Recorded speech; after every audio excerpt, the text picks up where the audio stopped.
So, in total, I saw 24 gaylords, or large cardboard containers of ballots loaded into my trailer.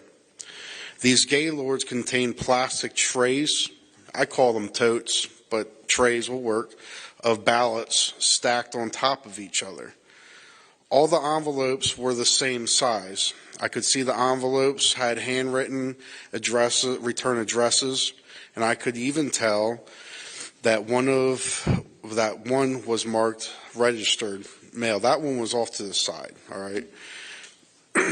They were complete ballots. I didn't think much of it at the time. At Bethpage, I was first loaded with 2 tall gaylords. So picture that thing there, or this little representation here, but this tall, all right? So I was loaded with 2 tall gaylords, okay? And that were, where was I at? That had mixed mail pieces bound for Lancaster. These gaylords were loaded first because they would be the last off my trailer. The remainder of the truck was loaded with complete ballots bounded for Harrisburg. I then drove to Harrisburg with the ballots. Usually I offload in one of the 7 docks every day, but not on October 21st. I wasn't allowed to offload. That's different. Whenever I pull into Harrisburg, I go around and I get my dock and I get unloaded and then I roll out. Not that day, all right? Not that day. Instead, I was made to wait for roughly 6 hours in the yard, from 9:15 a.m. to 3 p.m. This really ticked me off, all right? Because my brother was in town. He just moved back up. And I wanted to spend some time with him. I tried to get the attention of postal workers, but no one would tell me what's going on. All of this was weird. I arrived at about the same time every day.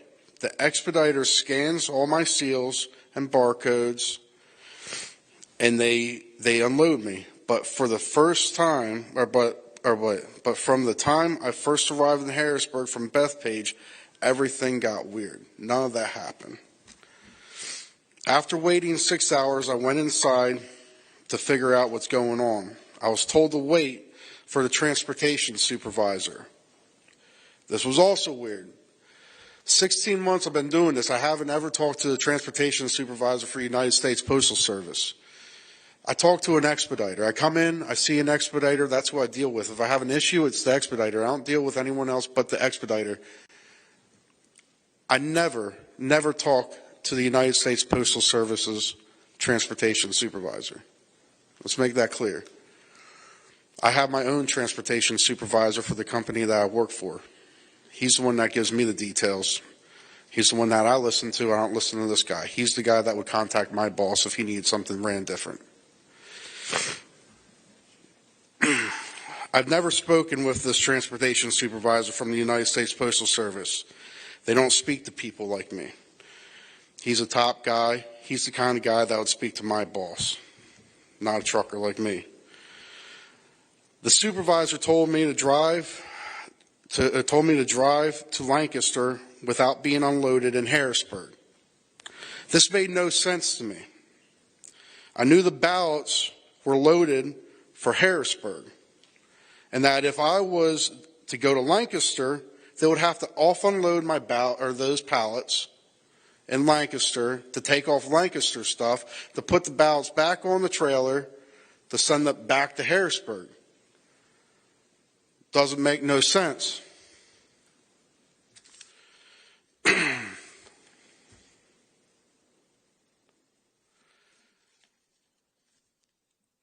This was a real screw up in my thinking.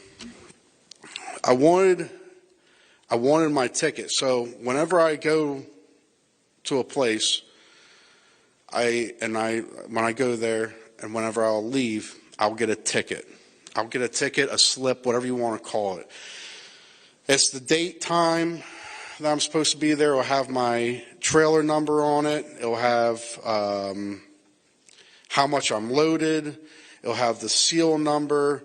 It has my name. It'll have who was the expediter. So I wanted my ticket, my slip. I call them tickets. Some people call them slips, okay? And then because I was there for 6 hours, I wanted my late slip too, because I wanted to be paid for sitting in that yard for 6 hours. So I wanted the ticket and the late slip for stopping in at Harrisburg. Also, I wanted it because if they're telling me to take this load to Lancaster, I don't want to pull up the Lancaster of Harrisburg crap and be like, yeah, they just told me to come here and not have no ticket, because they don't look like I just came straight here, you know. Just to prove that I was there. And so others would know I wasn't the person that screwed this up. A ticket is always provided to a driver when they arrive at a United States Postal Service facility. It proves you were there.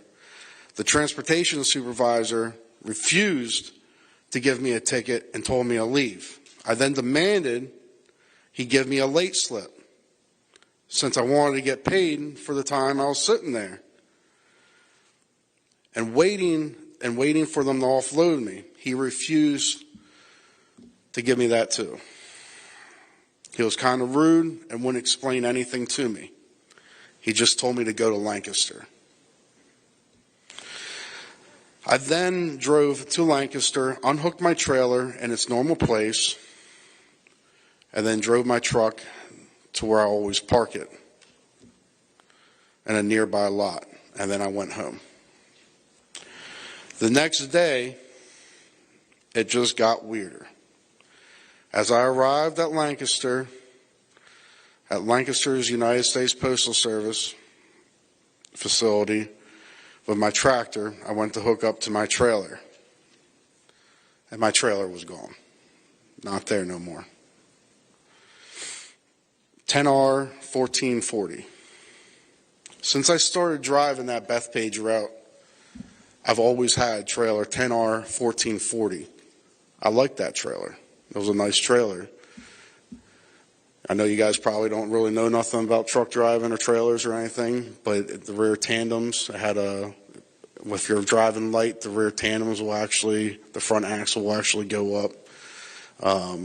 Nice air ride. The doors on it worked great. Some of the trailers that place has, you could honestly put it on the back of a carrier and drop it off in the middle of the ocean and no one would worry about it. So that trailer I really liked, okay?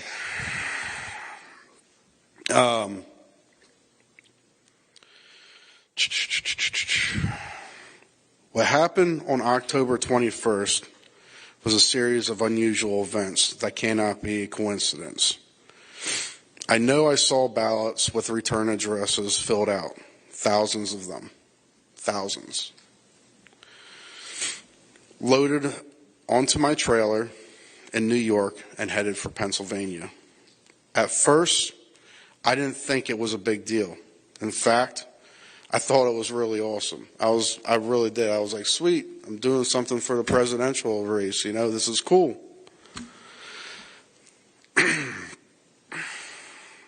But as things became weirder, I got to thinking and wondered why I was driving complete ballots from New York to Pennsylvania.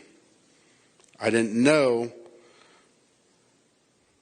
why, so I decided to speak up. And that's what I'm doing today. Thank you.